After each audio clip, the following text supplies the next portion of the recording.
Adquiram livros e cursos sobre a fé católica, clicando nos links na descrição. Eu havia dito no nosso encontro passado que nós iríamos tratar da paternidade e da maternidade. No encontro passado nós falamos da paternidade e agora gostaríamos de falar a respeito da maternidade. Só para recapitular um pouco as ideias, nós vimos que, na verdade, a paternidade é algo de divino e que, portanto, se nós quisermos compreender verdadeiramente o que é um pai, nós não temos que olhar para os pais aqui da terra, os homens. A ninguém chameis de pai, porque Jesus nos revelou o que era um pai ao mostrar o seu relacionamento com o seu Pai do céu. Então, se nós quisermos ver como é verdadeiramente ser pai, nós precisamos olhar para a figura do Pai Celeste. Essa figura do Pai Celeste está refletida em Jesus. Quem vê a mim, vê o Pai, mas também em outras figuras paternas que nós encontramos nas Sagradas Escrituras, como por exemplo São José, que nós vimos no nosso encontro passado. Agora, o que é a maternidade?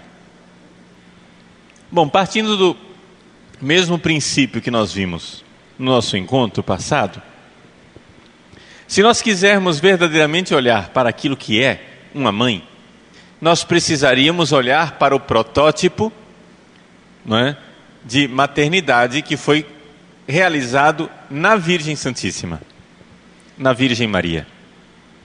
Por que isso? Porque nós temos que nos lembrar que, embora nós possamos utilizar as ciências humanas, embora nós possamos utilizar pesquisas psicológicas, como por exemplo a pesquisa que eu citei no encontro passado do padre Antoine Vergote, que fez uma pesquisa intercultural, né, em vários continentes do mundo, o que é um pai, o que é uma mãe, conforme os instintos dos seres humanos, em qualquer cultura, de qualquer época. Embora nós possamos usar esse tipo de instrumento, nós temos que saber que esses instrumentos são sempre limitados pelo seguinte: qualquer pessoa pesquisada por você será uma pessoa marcada pelo pecado original. Está entendendo? E se é uma pessoa marcada pelo pecado original, isso significa que essa pessoa, de alguma forma, não está realizando o projeto divino. Então existem traços bem característicos do amor humano e da forma de o ser humano espiritualmente se relacionar, que estão deturpados, pervertidos pelo pecado original, e nós sabemos disso porque nós vemos esses traços em nós, mas não vemos esses traços na Virgem Santíssima, não vemos esses traços em Jesus, não vemos essas características nas pessoas imaculadas que nós conhecemos, que é Jesus e a Virgem Maria. Então, se nós fôssemos fazer uma pesquisa entre pessoas imaculadas, se o objeto de nosso estudo fosse Adão e Eva antes do pecado original, Jesus e Maria, ele porque o Redentor, ela porque perfeitamente redimida, se nós fôssemos fazer a pesquisa entre essas pessoas, certamente o resultado de nossas pesquisas psicológicas seriam completamente diferentes. Por quê? Porque, vamos ser bem objetivos, minhas senhoras, meus senhores, nós jamais vimos um ser humano na nossa vida. Nós nunca vimos um ser humano inteiro. Nós vemos pedaço de gente. Está entendendo? Nós somos pecadores, filhos de pecadores, pais de pecadores, e a única experiência real que nós temos de contato com os seres humanos é com os seres humanos envolvidos e distorcidos pelo pecado original. Isso quer dizer que não dá para nós dizermos qual é a natureza humana, só dá para a gente descrever qual é a natureza humana decaída. Se nós quisermos olhar para a natureza humana tal qual ela é, nós precisamos olhar para a natureza humana como ela foi vivida por Jesus e por Maria. ou por Adão e Eva antes do pecado. Ok? Então, essa é a realidade na qual nós nos encontramos. Então é por isso, estou dizendo isso para justificar por que é que nós vamos partir da Virgem Maria. Antes de falarmos especificamente da Virgem Maria, vamos olhar para a forma que nós temos de amar. Atualmente, por causa do pecado original, nós podemos amar uma pessoa por 5 razões diferentes. Quem nos diz isso é São Máximo Confessor. É um santo da Igreja Oriental, não é? Que é muito venerado no Oriente, menos conhecido aqui no Ocidente, mas um grande santo. São Máximo o Confessor, ele diz o seguinte: nós podemos amar uma pessoa por 5 razões. 3 razões são pecaminosas. Uma é neutra e somente uma é virtuosa. Quais são as 3 razões pecaminosas pelas quais nós podemos amar uma pessoa? Eu posso amar uma pessoa por causa do prazer que ela me dá. Então, claramente aqui, quando eu amo uma pessoa por causa do prazer, eu estou amando por uma razão pecaminosa. Imagine que o filho ame a própria mãe simplesmente porque a mãe dá para ele balinhas e docinhos gostosos, ou porque a mãe dá um colo aconchegante, né? Imagine. Se ele amasse a sua mãe somente por essa razão, ele estaria amando a mãe somente por prazer. E essa é uma razão pecaminosa de amar. Porque você não está amando a pessoa, você está amando um acidente, está amando uma coisa que não é o centro daquela pessoa, que não é o que a pessoa é, mas simplesmente o que ela te proporciona. Você pode amar uma pessoa por uma segunda razão, que é por causa da sua avareza, por causa dos bens materiais, por causa do dinheiro. Então você ama a sua mãe porque ela te dá uma mesada. Qualquer um vê que um amor desse não seria amor sincero, amor objetivo, amor verdadeiro. Por que você ama a sua mãe? Porque ela é rica e me dá dinheiro. Qualquer um diria: esse amor é pecaminoso. E você pode também amar uma pessoa por vaidade. Essa é a terceira razão pecaminosa pela qual você pode amar uma pessoa. Você pode amar uma pessoa porque essa pessoa elogia você, né? Aquele filho que ama a mamãe porque a mamãe elogia ele o tempo todo, meu filhinho especial, aquela mãe coruja, né? Todo mundo acha ele horroroso, mas a mãe acha ele lindo. Olha meu filhinho maravilhoso, lindinho, fofinho, né? Meu filhinho especial. O guri é feio, parece que é costurado pelo avesso, mas a mãe acha ele lindo, né? Então, são 3 razões pecaminosas. Existe uma razão para amar que é neutra. É o chamado amor natural. Não é nem positivo nem negativo. É uma coisa neutra. É natural que o filho ame a mãe, ponto. O fato de o filho amar a própria mãe não é virtude alguma. É um amor da natureza. Deus nos dotou deste instinto. E as mães não fiquem apavoradas com isso, porque também o amor que a mãe tem pelo filho não tem virtude alguma. É um amor natural. Só existe uma razão, uma única razão pela qual o amor que nós temos pelas pessoas é amor virtuoso. É se nós amarmos as pessoas em Deus. Eis aí. Se eu amo aquela pessoa porque quero vê-lo no céu, porque quero que essa pessoa seja minha companheira no céu. Santa Teresinha do Menino Jesus, que era um gênio espiritual, quando ela era pequenina, um dia ela rezou e disse assim: Jesus, concedei que a minha mãe morra logo. E a mãe dela estava cheia de saúde. Aí todo mundo olhou para ela e disse: que é isso, Teresinha? Isso é a oração que se faça? Teresinha disse: vocês não me ensinaram que a coisa mais feliz, alegre, bonita que poderia acontecer com uma pessoa é ir para o céu?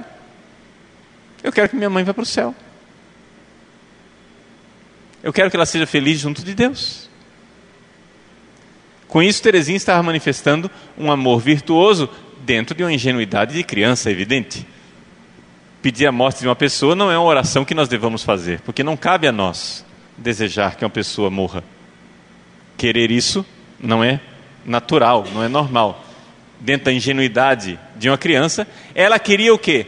Ela queria o melhor para a sua mãe. E o melhor para a sua mãe era a felicidade, era o paraíso. Isto quer dizer o seguinte: quem verdadeiramente ama uma pessoa, reconhece que essa pessoa está melhor junto de Deus do que junto de si. Uma mãe que ama um filho verdadeiramente, se colocada diante da escolha, vejam aqui que isso aqui é uma prova de fogo, se colocada diante da escolha de ter o seu filho junto de Deus, mas longe dela, ou junto dela, mas longe de Deus, escolheria, uma mãe virtuosa, escolheria que o filho estivesse junto de Deus e longe dela. Vejam, então, aqui toda a virtude da Virgem Santíssima. E aqui nós já começamos a enxergar as coisas, porque é e como é que Maria amava Jesus.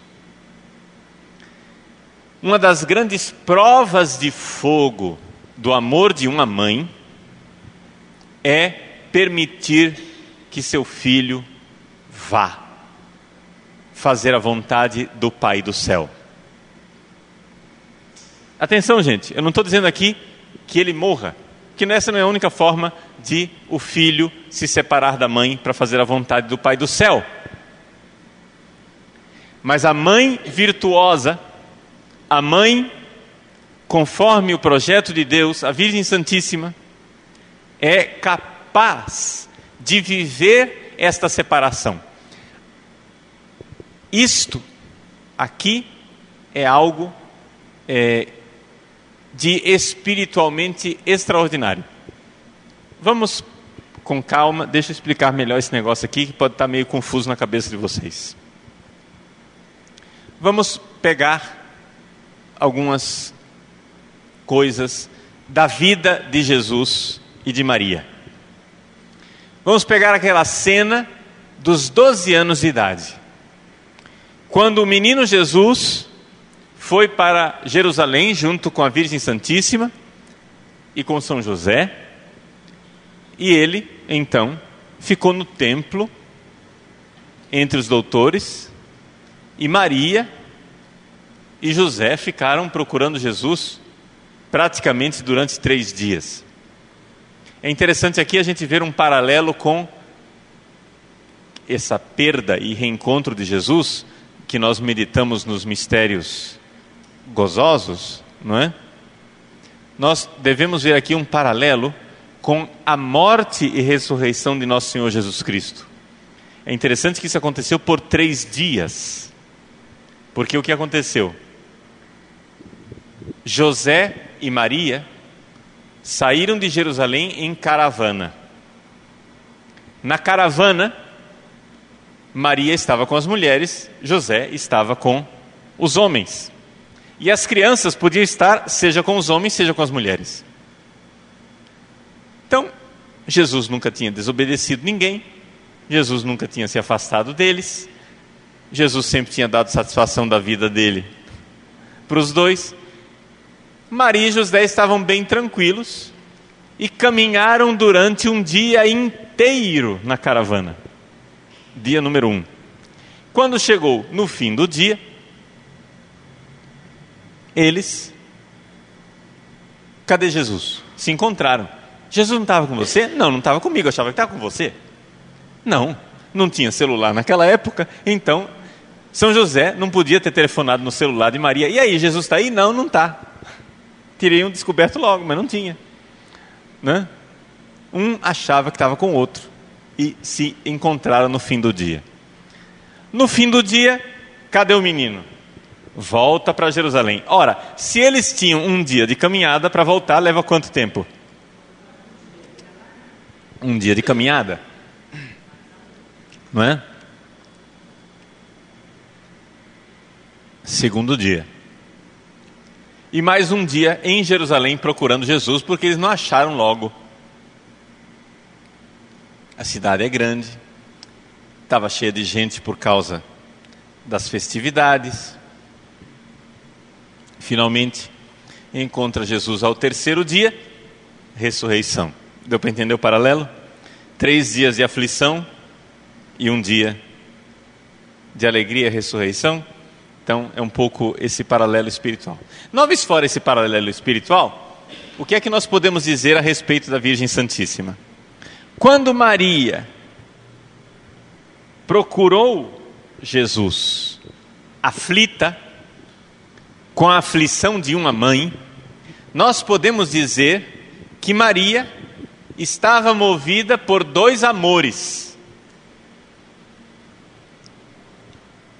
O amor natural de uma mãe querer que o seu filho esteja do seu lado. Deus, quando fez a mulher para segurar a criança. Primeiro ela segura no útero, depois ela segura no colo, depois ela quer segurar em casa. E essa tendência de querer segurar em casa, me parece, olhando para a Virgem Maria, me parece que essa tendência da mulher de querer segurar a criança em casa é uma tendência do pecado original que desvirtuou o amor natural da mulher. Ou seja,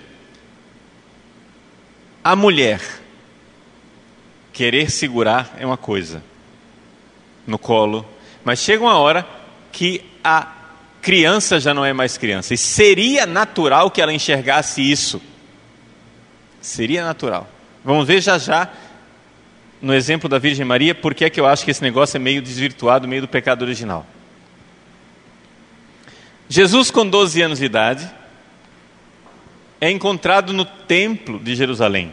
Maria, aflita, vai lá e pergunta: filho, teu pai e eu te procurávamos ansiosamente. Ora, essa reclamação da Virgem Maria, se ela é imaculada, ela não tem pecado, então ela não era movida de nenhum pecado. Ou seja, tratava-se de uma preocupação natural da mãe que quer ter o filho ao seu lado e ao mesmo tempo virtuosa, porque temia que o seu filho tivesse sido atingido por algo que não fosse divino, por uma maldade, entende? Por algo que lhe fizesse mal. Então, é evidente que essa realidade é uma realidade que existe a virtude. Certamente Maria sempre quis Jesus com o seu Pai do céu, em sintonia com o seu Pai do céu. Maria nunca sentiu ciúmes de Deus, para dizer bem claro. Ou seja, Maria sabia que Jesus amava muito mais o Pai do céu do que ela. E ela nunca teve ciúmes disso. Por quê? Porque ela queria o bem do filho. Está entendendo? Isso significa que na Virgem existe uma ausência de ciúme doente e uma presença de ciúme virtuoso. O que é o ciúme doente? O que é o ciúme virtuoso? Existe um ciúme virtuoso, não sei se vocês sabiam disso. O ciúme doente, o ciúme pecaminoso é o seguinte: Jesus vai lá e ama o Pai do céu. Imagine se Maria fosse marcada pelo pecado original, ela diria assim: mas como que ele ama mais Deus? Eu que estou aqui ralando, né? Eu que estou aqui dando de comer a ele, que estou lavando os pratos, estou cuidando dele, que estou fazendo tudo por ele, e ele ama mais a Deus. Isso seria um ciúme doente, porque ela estaria dizendo: puxa vida, eu como é que eu fico? O ciúme doente, ele fica sempre se perguntando: e eu como é que eu fico? Enquanto o ciúme virtuoso pergunta: e meu filho como é que ele fica? Por exemplo, uma mãe deseja que o seu filho a ame. Por quê? Porque ela sabe que isto faz bem ao filho. É muito ruim para um filho não amar uma mãe. Um filho que não ama a sua mãe é um filho desnaturado. A gente costuma usar essa palavra, não é isso? O filho que não ama a mãe é um filho que está agindo contra a natureza, então tem algo de desordenado nesse filho. Vejam, esse amor entre filho e mãe, o amor natural, é um amor que não é nem virtuoso, nem pecaminoso, mas a ausência dele é desnaturada. A ausência dele significa uma doença. Está entendendo? É um amor que deve estar lá. Ele é meio neutro, virtuosamente falando, mas a ausência dele seria muito ruim. Então, se o filho não ama a mãe, isto é ruim para o filho. Atenção, isso aqui, nota de rodapé. Se vocês têm algum problema afetivo com o pai ou a mãe de vocês, e todos nós temos alguma coisinha para resolver, todos nós, porque nossos pais são pecadores e nós também somos pecadores, então o relacionamento entre dois pecadores tem sempre alguma coisa para resolver, não é isso? Então, saibam de uma coisa: é de extrema importância que você, na sua vida, acerte os seus ponteiros com os seus pais. Você precisa perdoá-los. É uma missão para a vida inteira. Mesmo que eles já tenham morrido. Mesmo que já tenha morrido, você ainda precisa perdoar. Você precisa trabalhar esse negócio. Isso é uma espécie de cebola que está dentro da gente, que a gente descasca, acha que já resolveu, aí tem outra casca. Aí acha que já resolveu, ainda tem outra casca. Então você vai resolvendo, você vai perdoando gradativamente seus pais e vai resolvendo esse problema com eles. É muito ruim um filho não se dar bem com seu pai ou sua mãe, não ter seu relacionamento resolvido com seu pai e sua mãe. Isso é ruim para ele mesmo. Por isso, é bom que o pai e a mãe queiram que os seus filhos os amem. Porque isso é bom para o filho, isso é um ciúme virtuoso. O pai e a mãe devem querer que o filho ame. Então, ama-me. Está entendendo? Isso vale também espiritualmente falando. Por exemplo, os pais espirituais. Por exemplo, eu fui reitor do seminário durante 15 anos. Durante 15 anos eu fui pai espiritual daqueles rapazes. Ora, é muito ruim para um filho meu que ele me odeie. Isso o destruirá. Então, é de suma importância que ele perdoe minhas falhas. Está entendendo? Um filho espiritual meu precisa perdoar os meus pecados. Se ele não perdoa os meus pecados e se ele não está bem com isso, meu irmãozinho, você se lascou. Você está decretando sua própria destruição.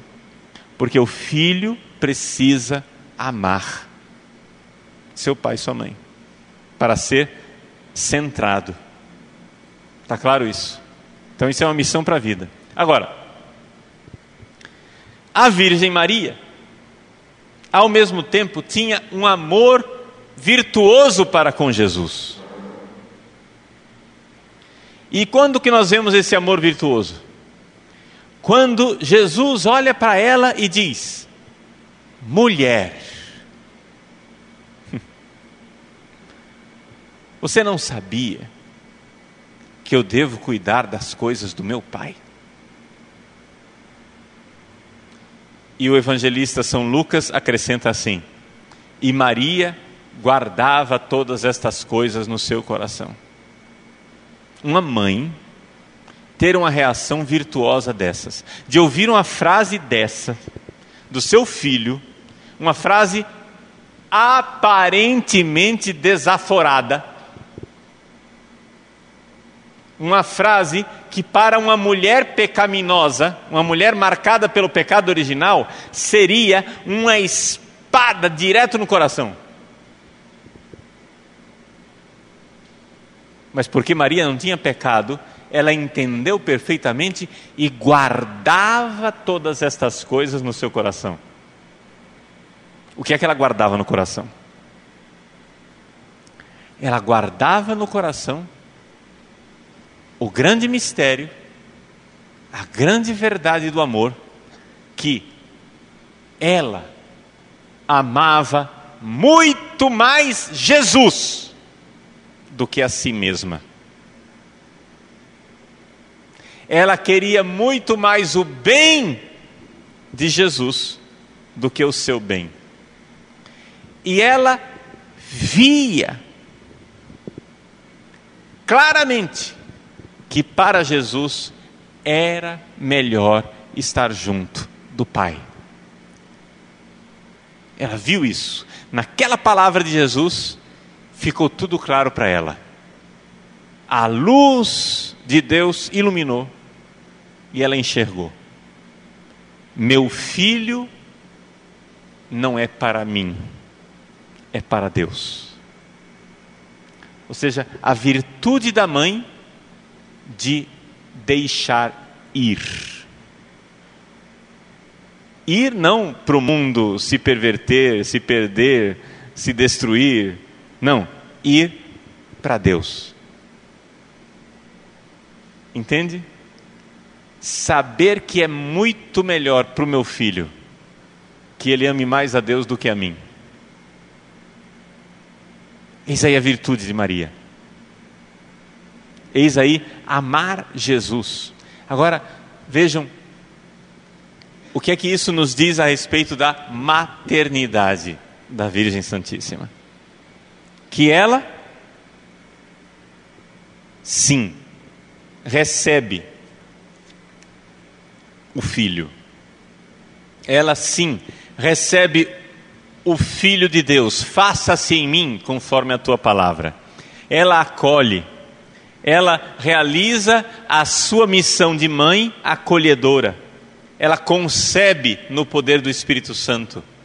Ela retém aquela criança no seu ventre. Ela verdadeiramente sabe acolher como mãe. Mas, quando o filho parte, o parto é sem dor. O que é que significa que Maria teve um parto sem dor e permaneceu virgem? Já pararam para pensar nisso? Uma das maldições que veio com o pecado original, dirigidas a Eva, é que ela dará à luz com a dor do parto. Essa dor do parto, essa dor do filho que parte, é uma dor no nascimento, mas é uma dor também que marca a forma de a mulher amar o seu filho, de tal forma que todos os partos são dolorosos, entendeu? Os partos do filho são dolorosos. Cada partida do filho é doloroso. A primeira vez que o filho vai para a escola, para a mulher, já é um parto. A primeira vez que o filho sai de casa é um parto. Não é? existe essa realidade do pecado original que está nas mães e que as mães devem, de alguma forma, se dar conta desta tendência pecaminosa de segurar. Entende? Porque é uma coisa bem sutil. A mulher é feita para segurar, mas a mulher virtuosamente deve também deixar ir. Dá para entender a sutileza? Ao mesmo tempo que é bom que ela acolha, que ela se preocupe, que ela ame, ela precisa também deixar que o filho vá para Deus. Porque senão, o que acontece com a criança quando ela não sai da barriga da mãe? Ela morre e a mãe também, não é isso? Passou da hora de nascer, não consegue nascer, a criança morre, a mãe também morre. Não é isso? Então a mesma coisa aqui. Então, quando Jesus nasce, a tradição nos diz que Maria permaneceu virgem. Virgem quer dizer virgem biologicamente, fisicamente, somaticamente virgem. O ímen íntegro de Maria a parto era sacramento palpável do milagre, entendeu? Era sacramento constatável empiricamente do milagre. Tanto que os evangelhos apócrifos, não estou dizendo que seja verdade isso que os evangelhos apócrifos narram, mas eles atestam, ou seja, eles são a fumaça de algum fogo que está lá atrás na história.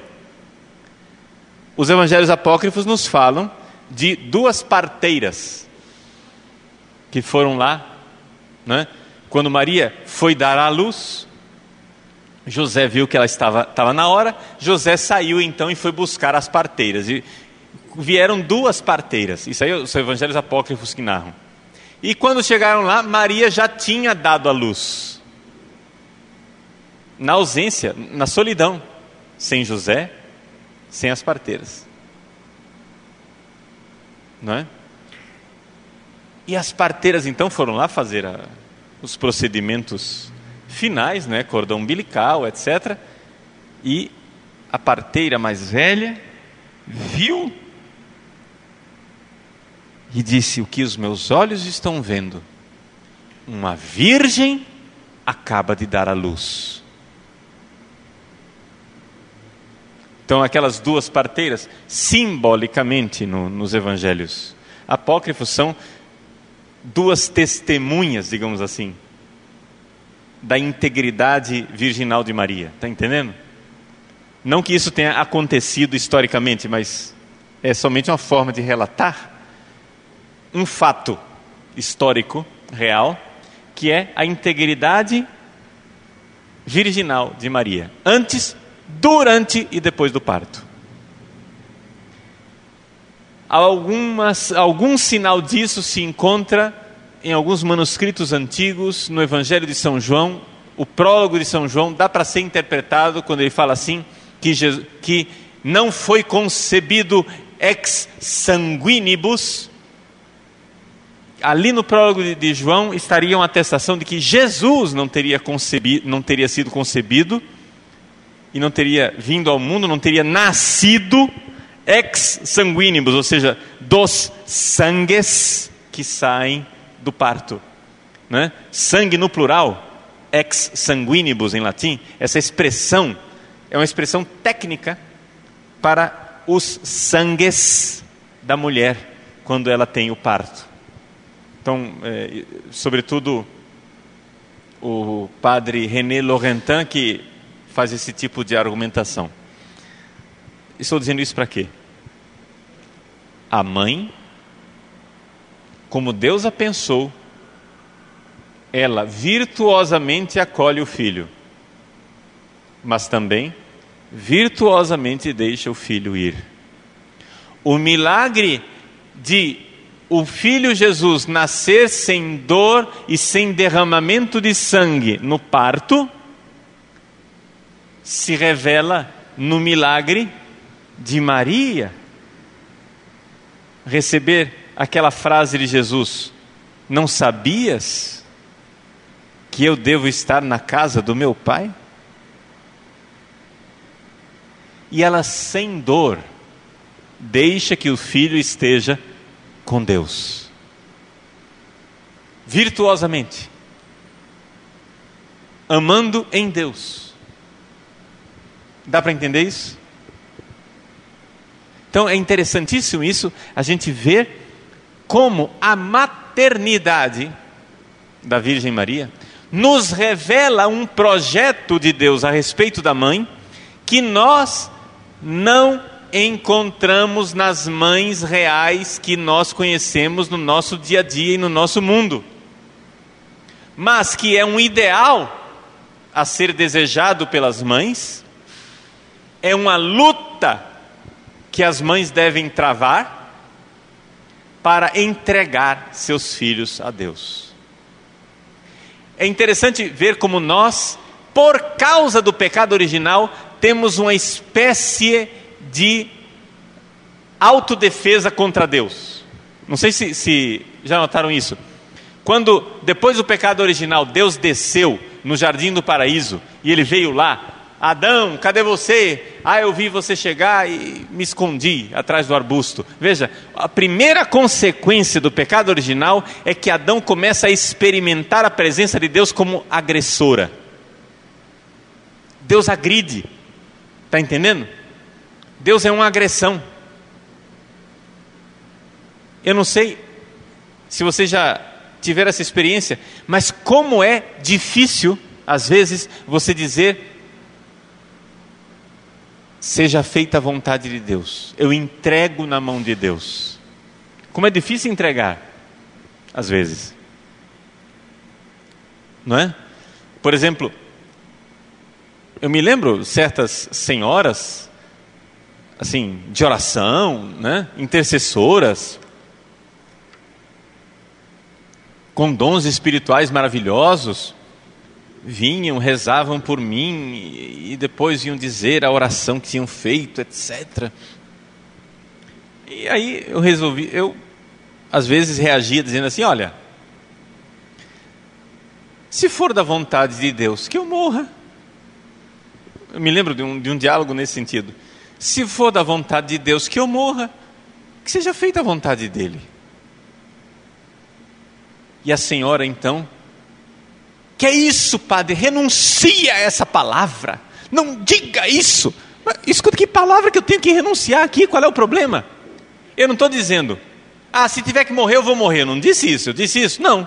Eu disse: se for da vontade amorosa, soberana, divina, onipotente de nosso Senhor, que eu morra agora, eu vou morrer. E qual é o problema de dizer isso? Ou seja, existe em nós um instinto de nós nos defendermos da vontade de Deus, porque de alguma forma nós encaramos a vontade de Deus como menos boa. Por exemplo, a consagração à Virgem Maria, a escravidão amorosa, segundo o método de São Luís Maria Grignon de Montfort. Quando você chega e diz: olha, eu sei que a Virgem Maria é santa, imaculada, é a criatura mais perfeita. Eu sei que ela sabe qual é a vontade de Deus e o que é o melhor para mim. Então eu vou colocar as coisas na mão dela e dizer: olha, minha senhora, fazei o que quiserdes de mim. Disponde de meus bens espirituais, físicos, tudo que eu sou, tudo que eu tenho, conforme a vontade de Deus, para que seja feita a vontade de Deus. De tal forma que eu não vou mais agora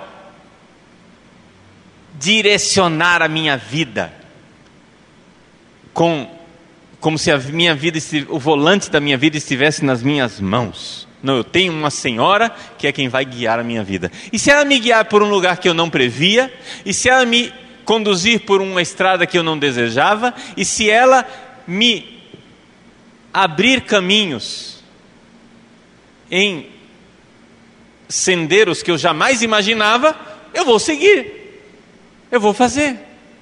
porque ela sabe melhor. Mas não sei se vocês notam que quando a gente dá esse passo, existe algo dentro de nós que diz não, uma espécie de proteção que diz assim, e se estiver errado? Está entendendo? E se não der certo? E se for ruim? E se for doloroso? Mas gente, se é a vontade de Deus, embora pareça ruim, na verdade é ótimo. Essa frase não é minha. Essa frase foi a frase que São Thomas More escreveu para sua filha, Margaret. São Thomas More era um pai de família, ele foi primeiro-ministro britânico, e aí por causa do casamento, do adultério de Henrique VIII, ele não aceitou o divórcio de Henrique VIII, ele foi deposto como primeiro-ministro, aprisionado e cortaram a cabeça dele. Então a família dele, do dia para a noite, do homem mais poderoso na Inglaterra depois do rei, passou a ser uma família de favelados. Porque ele passou meses na prisão, porque o rei esperava ainda que ele cedesse. E o rei mandou lá a filha dele e a mulher dele, a filha querida dele, que ele amava tanto aquela filha, que ele tinha educado aquela filha como, assim, uma educação extraordinária. Vocês imaginem que ele falava latim com a menina. Ele conversava em latim com a filha dele. Tal era a inteligência da menina. E então a mulher e a filha foram pedir que ele assinasse, cedesse. Não, faz o seguinte, vai lá, faz a vontade do rei, depois você se confessa, se arrepende, né? E ele disse para a mulher e para a filha, olha, eu acho que eu não tenho vocação para mártir, mas eu não posso fazer diferente, eu não posso trair minha consciência. Eu espero que o rei ceda, que ele tenha misericórdia.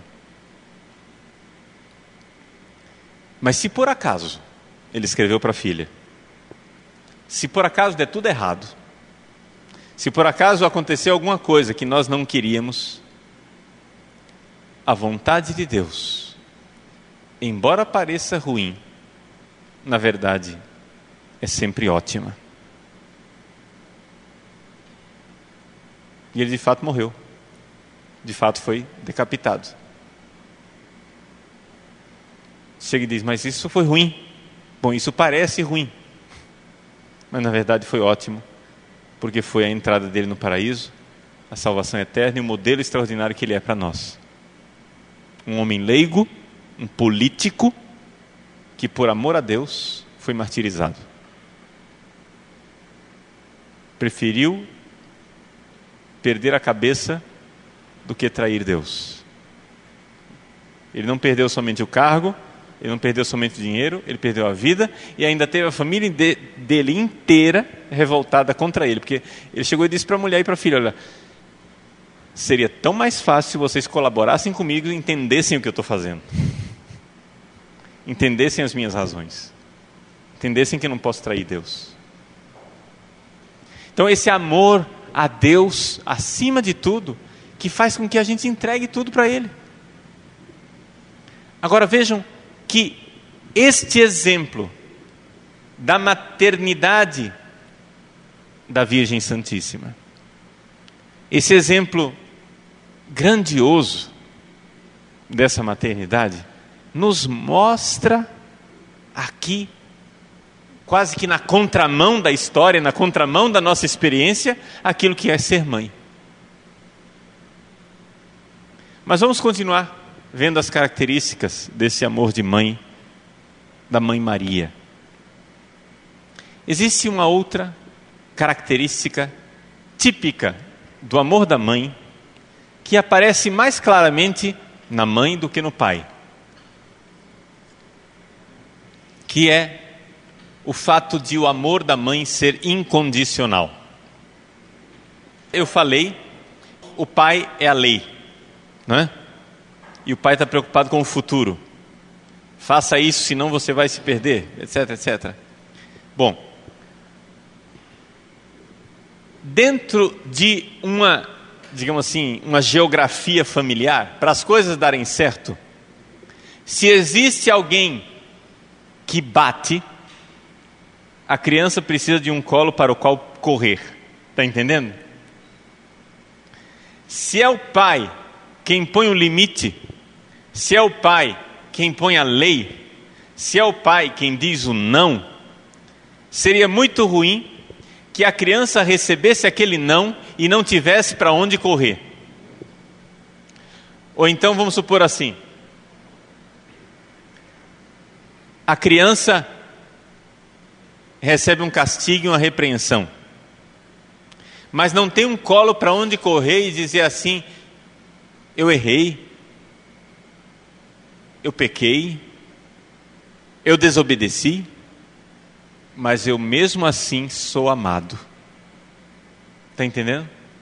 Essa experiência de um amor que não ama com condições, que não diz assim: se você não fizer isto, mamãe não ama você.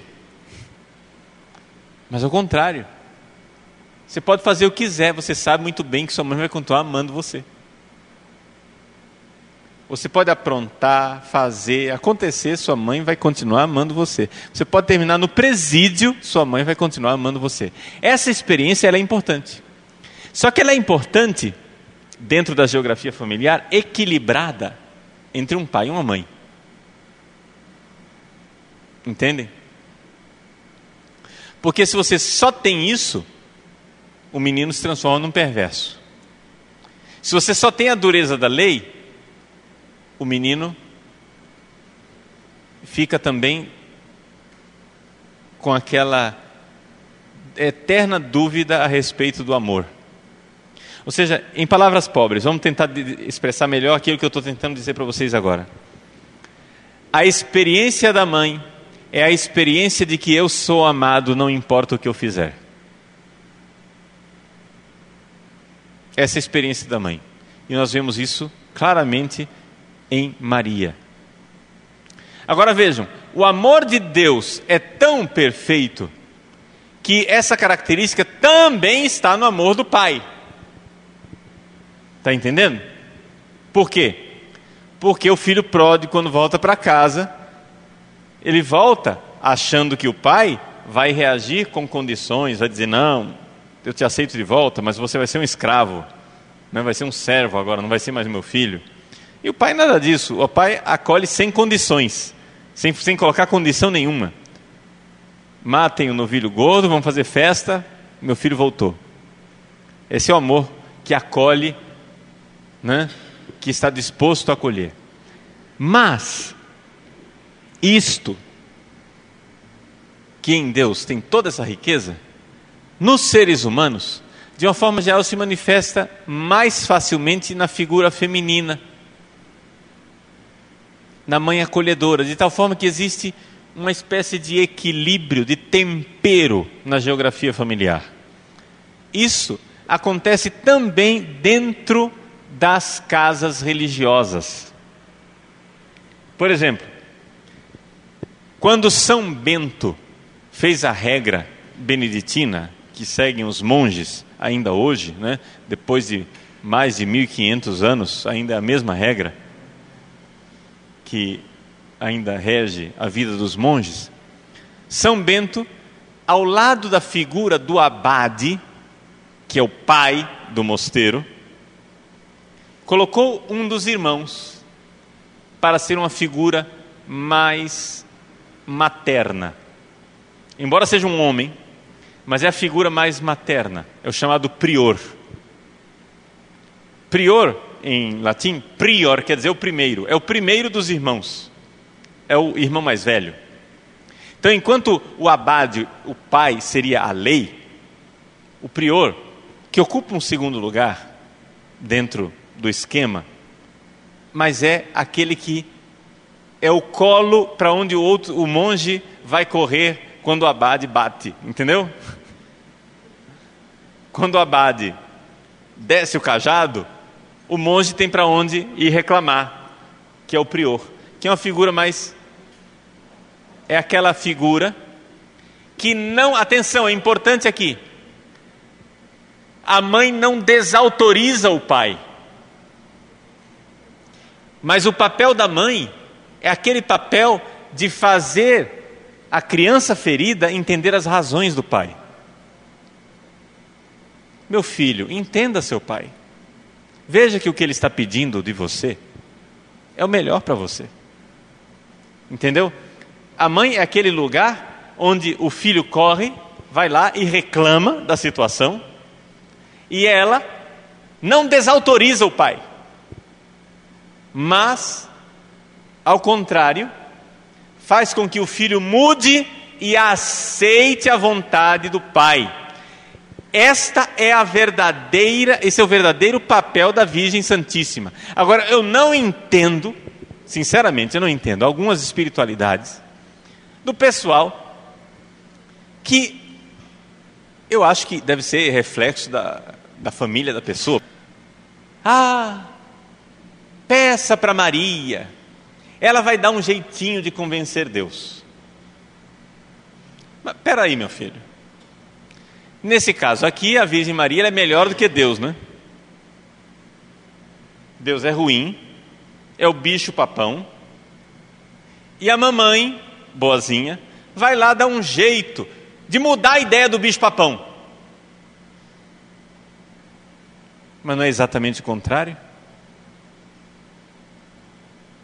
Não é exatamente o papel da mãe mudar o filho para que ele, maleável, se deixe formar pelo pai, que o está disciplinando, dando lei, dando futuro? Está entendendo?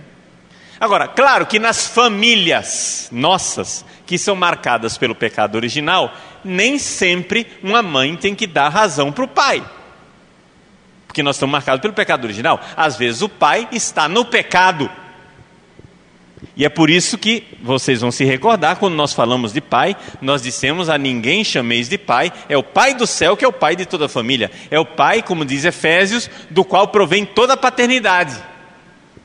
Então, a mãe virtuosa precisa fazer esse papel dentro da família, de fazer com que o filho se adeque à vontade do pai do céu, que às vezes é expressa no pai da terra, mas às vezes também não. Não sei se dá para entender, tá? Então não é uma hegemonia machista isso daqui,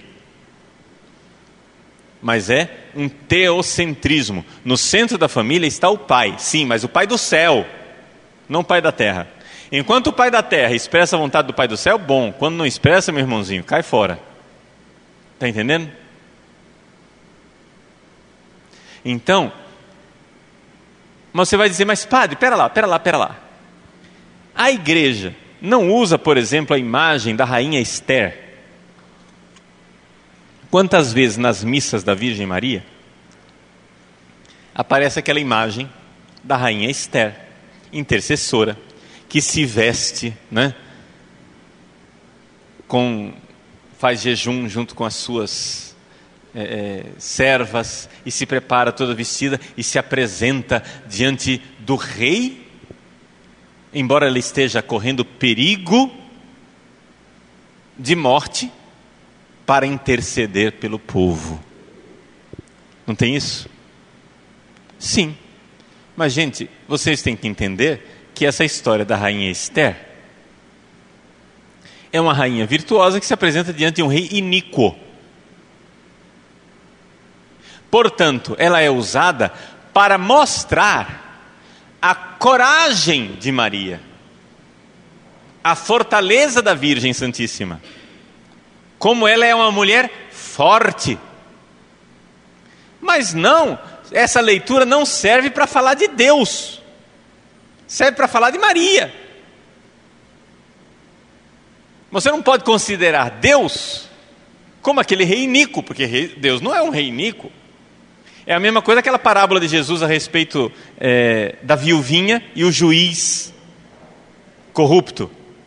A viúva vai lá e pede, né? Me dá meu direito, me dá meu direito, me dá meu direito. E o juiz iníquo vai e concede. Tudo bem. Jesus contou essa parábola para quê? Para a gente entender como deve ser a viúva. Nós devemos ser como a viúva. Mas não contou essa parábola para dizer que Deus é como o juiz. Pelo amor de Deus, né? Cai fora. Então, cuidado com parábolas. Cuidado com comparações. Cuidado com analogias. Essa interpretação da rainha Esther com relação à Virgem Maria é uma interpretação alegórica. E a alegoria, ela vai até um certo ponto. Depois, para. É alegoria. Estão entendendo? Então, a Virgem Santíssima, ela é corajosa? Sim. Qual é a virtude da rainha Esther? A rainha Esther diz para Mardoqueu, e a gente vê aqui também um traço da mãe virtuosa. A rainha Esther diz para Mardoqueu: eu vou enfrentar o rei, e se eu perecer, perecerei. Entendeu? Se tiver que morrer, eu vou morrer, não tem problema. É capaz de enfrentar a morte para fazer a vontade de Deus. E Maria fez isso. Quando Maria disse: faça-se em mim conforme a tua palavra, eis aqui a serva do Senhor, eis aqui a escrava do Senhor, ela sabia que ela estava correndo risco de vida, porque uma mulher grávida que aparecesse sem que o noivo soubesse de onde vem aquela criança, estava correndo risco de vida de ser apedrejada. E portanto, ela, quando disse sim ao anjo, não estava fazendo um passeio no bosque, ela estava colocando sua vida em risco. Ou seja, ela estava dizendo para Deus: muito bem, faça-se em mim conforme a tua palavra. Como a rainha Esther, ela diz: se eu tiver que perecer, perecerei. Se tiver que morrer, fazer o quê? É a vontade de Deus. Então vejam que existe também uma grande fortaleza na maternidade, e Deus dotou a mulher desta fortaleza.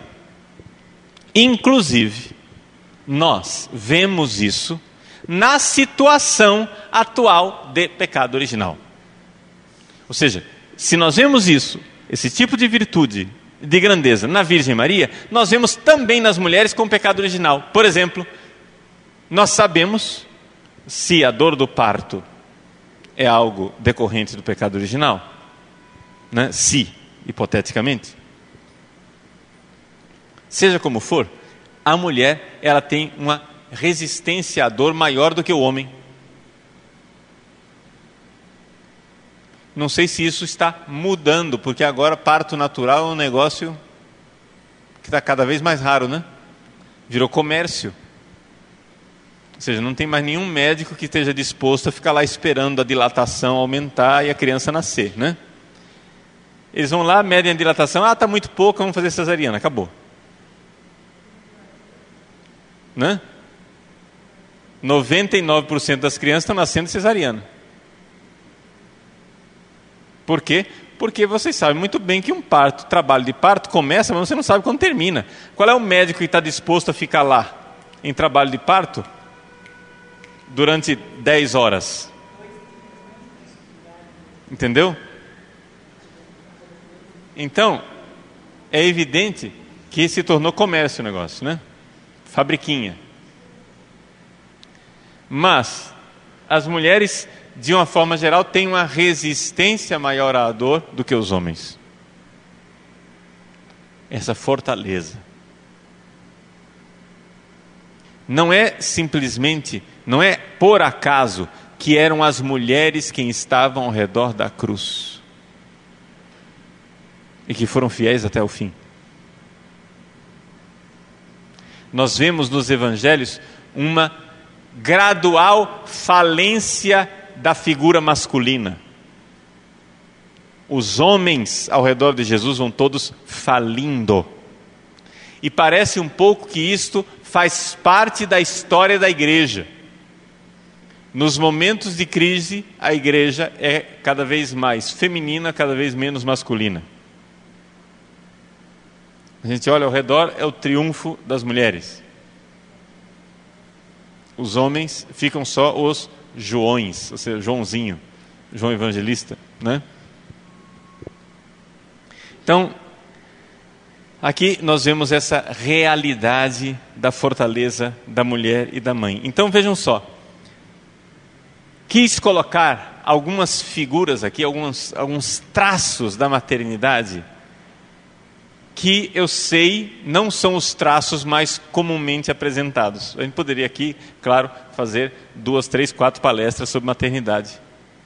Mas eu quis colocar, partindo da revelação, partindo da Virgem Maria, partindo do amor virtuoso da mulher, que sabe que, se ela ama seu filho simplesmente porque ama seu filho, ela está tendo um amor natural que não é virtuoso. Mas a mulher verdadeiramente mãe enquanto papel espiritual, deve amar o seu filho em Deus. Está entendendo? Em Deus. Como Maria amou o seu filho em Deus. Ou seja, o que é melhor para o meu filho? Que ele seja amigo de Deus, filho de Deus, que ele ame a Deus mais do que a mim, que ele se doe, se entregue e vá.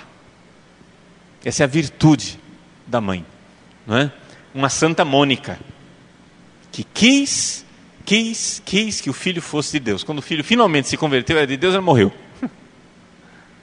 Não é? Como dizia Santo Ambrósio, e Santo Agostinho põe isso no livro das Confissões, como é que iria se perder um filho de tantas lágrimas? Essa mulher valorosa que luta na dor para a conversão do seu filho, para entregar seu filho para Deus, não para ter o seu filho junto de si. Então, atenção, cuidado, mães, cuidado. As mães religiosas, virtuosas, cuidado para não perder o foco. O foco é Deus, porque existe uma tentação do pecado original, uma tendência da mulher de querer confundir a vontade de Deus com o filho do seu lado. Eu me lembro uma vez, aqui na catedral, muitos anos atrás, 15 anos atrás, a mãe de um padre chegou para mim e disse assim: Padre Paulo, eu sofria porque queria o meu filho do meu lado, porque eu achava que a felicidade de uma mãe era ter o seu filho ao seu lado, só que meu filho estava do meu lado e era infeliz. Agora que ele é padre, está longe de mim, mas se realizou. A felicidade de uma mãe não é ter o filho do seu lado, é ter o seu filho feliz. Então vejam, né, o que é essa conversão interior da mãe, de saber distinguir entre a felicidade do filho com Deus e a ilusão de achar que a felicidade do filho é tê-lo na barra da saia o tempo todo. Está entendendo? Isso aqui é muito delicado para a gente enxergar. Tá? Então, essa realidade de ter Deus Pai como centro da família. Deus como o foco da família. Deus como aquele que põe a família na direção correta. Se uma família é família equilibrada, ela é porque Deus está junto. Tá bom? Vocês têm alguma pergunta? A pergunta é: como é que eu sei, no trabalho de perdoar o meu pai e a minha mãe, como é que eu sei se eu já perdoei tudo que eu tinha que perdoar? Veja, provavelmente nós iremos perdoar tudo que tem para perdoar na ressurreição dos mortos, na vida eterna. Amém. Entendeu? Provavelmente. A não ser que Deus te conceda uma graça especial, que é possível, entende? Tem pessoas que são tão curadas que já resolveram tudo. Mas a maior parte das pessoas ainda tem alguma coisa. Só que a gente vai progredindo. Então, é importante, não é? Nós temos sempre em mente o 4º mandamento: honrar pai e mãe. Então, agradecer a Deus pelo meu pai, pela minha mãe. um dos sinais de que eu já estou num bom caminho, que eu já estou numa situação razoável de perdão, é quando eu, diante de Deus, digo assim: meu Deus, eu não queria ter um outro pai, eu não queria ter uma outra mãe. Se eu tivesse que escolher, eu escolheria aqueles que vós me destes. Se você faz isso, é sinal de que as coisas já estão bem assentadas no seu coração. Entende? Mas se você está continuamente imaginando: se eu tivesse tido um pai diferente. Se você olha para as outras famílias e fica olhando para o pai dos outros dizendo: não, queria que meu pai fosse assim, queria que... Quer dizer, é sinal de que naqueles pontos ainda tem algo a ser perdoado. Isso daí é evidente que não significa, por exemplo, é evidente que isso não significa que você vai louvar a Deus pelos pecados do seu pai e da sua mãe, por exemplo. Não é isso. Você não vai chegar e dizer: eu tenho um pai alcoólatra, e vou dizer assim: meu Deus, que bom que você me deu um pai alcoólatra. Não. Porque o pecado não é nunca uma realidade querida diretamente por Deus. O que você vai dizer é: esta pessoa, mesmo ferida como ela é, mesmo desordenada interiormente como ela é, eu louvo a Deus porque me deu esta pessoa. Porque se Deus quis que esse fosse meu pai, Deus quis que esta fosse a minha mãe, a sabedoria e a bondade de Deus são maiores do que a minha sabedoria. Então eu me inclino em adoração diante da vontade de Deus. E os pecados? Bom, os pecados nós temos que odiar. Entendeu? Nós temos sempre que odiar os pecados das pessoas que nós amamos. Porque se nós não odiarmos os pecados das pessoas que nós amamos, quer dizer que nós não as amamos de verdade. Uma mãe que tem um filho drogado odeia que o filho se drogue. Senão ela não ama esse filho de verdade. Um filho que tem um pai alcoólatra odeia que o pai se entregue ao álcool. Mas exatamente porque ama esse pai e diz: meu Deus, tenha piedade desse homem que eu amo tanto e que se destrói dessa forma terrível. E destrói nossa família também. Está entendendo? Então, o cristianismo nos dá o caminho do perdão, gente. Né? O cristianismo nos dá uma espada. Uma espada que separa o pecado do pecador. Para o pecador, amor infinito. Para o pecado, ódio mortal.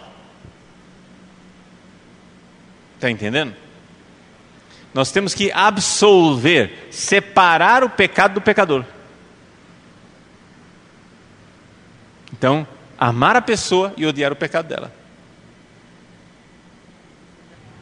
Uma dúvida, a dúvida é: se Maria foi concebida sem pecado original, como é que foi a concepção de Joaquim e de Ana? A concepção de São Joaquim de Santana foi exatamente normal, como qualquer concepção, ou seja, a Virgem Santíssima nasceu de uma relação sexual normal entre São Joaquim e Santana. Agora, o que acontece aqui? No ventre de Santana, não é? Quando ia acontecer a concepção, na hora da concepção, Deus preservou a Virgem Maria do pecado original, tendo em vista os méritos da paixão, morte e ressurreição de nosso Senhor Jesus Cristo. Entendeu? Então foi um preservar, mas ela nasceu de uma relação sexual entre São Joaquim e Santana. Então, temos que distinguir entre concepção imaculada, a gente chama Imaculada Conceição. Conceição é uma palavra para concepção, né? Então, a concepção imaculada da Virgem é uma coisa. A concepção virginal de Jesus é outra coisa. Jesus foi concebido de forma virginal, ou seja, Maria não teve relações com São José. Agora é claro que Jesus também foi concebido imaculado, porque ele também não tinha o pecado original. Mas o pecado original não tem nada a ver com o fato das pessoas terem relações sexuais. Está entendendo? Maria foi concebida sem pecado original, mas foi concebida por uma relação sexual. Tá? a pergunta, se esta coisa da mãe deixar o filho ir, tem a ver também com o fato de Maria entregar o seu filho na cruz. Sim, tem a ver. Cuidado, porém, com uma coisa. Tem uma diferença. Eu estou falando de um parto sem dor. Na cruz foi com dor. E por que foi com dor? Porque não havia pecado em Jesus. Não havia pecado em Maria, mas havia pecado na cruz. Ou seja, pecado das pessoas que estavam ao redor. Então ali ela é a virgem dolorosa. A dor que ela não sentiu no parto, ela sentiu na cruz. Por quê? Por causa do pecado, mas não dela, dos outros. Ou seja, a dor espiritual vivida por Jesus e por Maria, porque, vejam só, a paixão de Cristo, nós assistimos lá o filme da Paixão de Cristo do Mel Gibson. O Mel Gibson tentou retratar a dor de Jesus colocando todas aquelas atrocidades de forma cinematográfica para a gente ficar chocado. Mas a paixão de Cristo, aquilo que ele tentou retratar de forma cinematográfica, é uma forma icônica, digamos assim, visual, da gente enxergar algo muito mais trágico que aconteceu na alma de Jesus. Ou seja, a dor na alma de Jesus, pelo pecado, pela ofensa a Deus. Ou seja, Ele carregou nossos pecados, Ele recebeu no seu coração os nossos pecados. Então, por isso, Ele que nasceu não ex sanguinibus, sem os sangues, né? Nesse parto da cruz teve sangue, né? Então, ali houve então esse derramamento de sangue, houve essa oferta. O sacrifício de Cristo e o sacrifício de Maria, unida à redenção do seu filho, não é? É o sacrifício dos inocentes que recebem sobre si o peso dos pecados. Entende? Agora, nisso tudo, há também a oferta. E qual foi a oferta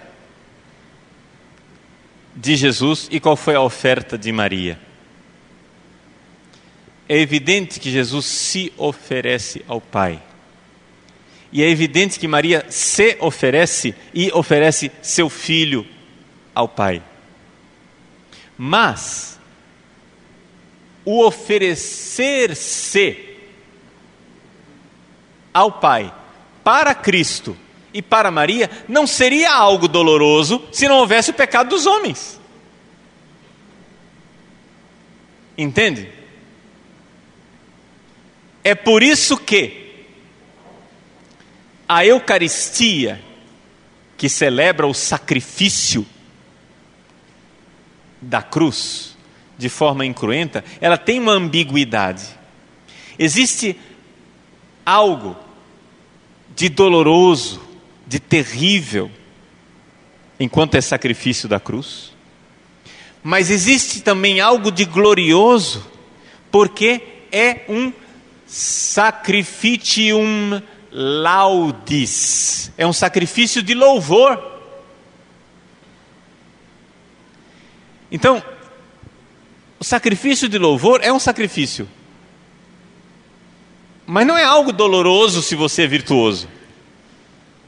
Os anjos oferecem a Deus um sacrifício de louvor no céu, se inclinando, assumindo-se humildemente e louvando a Deus. Mas não há derramamento de sangue e nem dor. Existe realização.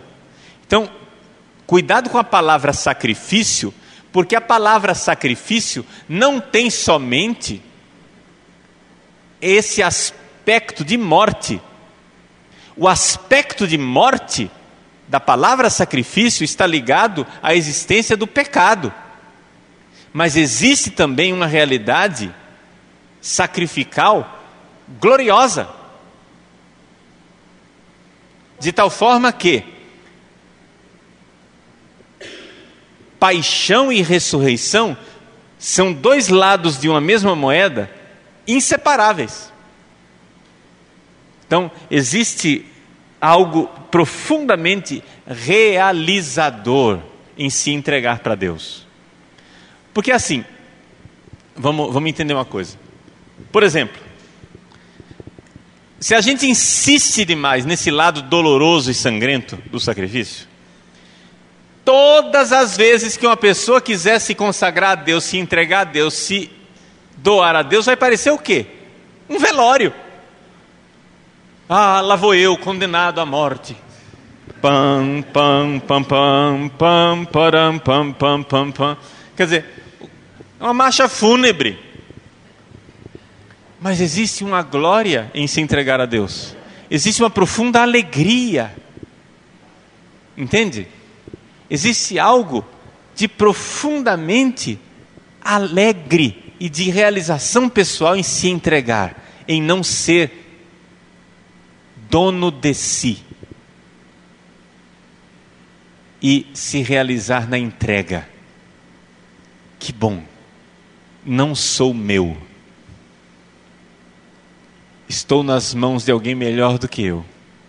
Então existe algo de glorioso nisso. Então, assim, é muito difícil ser cristão, é muito difícil ser católico.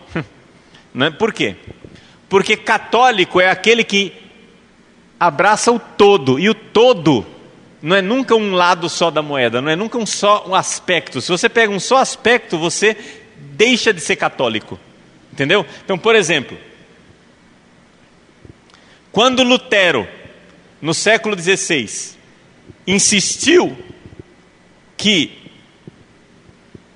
a ceia do Senhor, a última ceia, não era sacrifício, ele pegou um aspecto da missa, o aspecto glorioso da missa, e cortou o outro aspecto, o aspecto de dor da morte na cruz, que estava ali presente também. Aí o que aconteceu? Já que ele tinha jogado fora uma verdade e estava desequilibrado, a Igreja Católica, para equilibrar isso, insistiu no outro lado. Não, mas foi sacrifício, é sacrifício, é sacrifício, é sacrifício. E nós ficamos durante 500 anos insistindo, é sacrifício, é sacrifício, é sacrifício, é sacrifício. De tal forma que dá a impressão de que o único aspecto que existe na missa é que a missa é sacrifício. Não é verdade. A missa é sacrifício também, mas ela é também banquete celestial festivo das núpcias do Cordeiro. Ela é também isso. Ela é as duas coisas. Ela é uma antecipação da glória do céu. Entendeu? Agora, hoje, o que é que nós vivemos concretamente na igreja? O que nós vivemos concretamente na igreja é o fato de que nós temos um bando de gente negando que a missa é sacrifício, porque os católicos estão cada vez mais protestantizados, negando que a missa é sacrifício.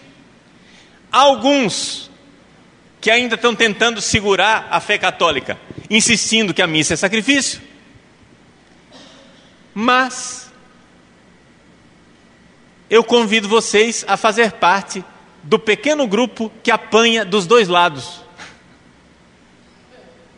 Ou seja, apanha do pessoal que acha que a missa é o banquete da comunidade, é a festa da comunidade, e nós estamos aqui na caminhada, alegres e festivos. E apanha também do pessoal que diz que a missa é só sacrifício, por isso a missa tem que ser triste, a missa tem que ser um velório.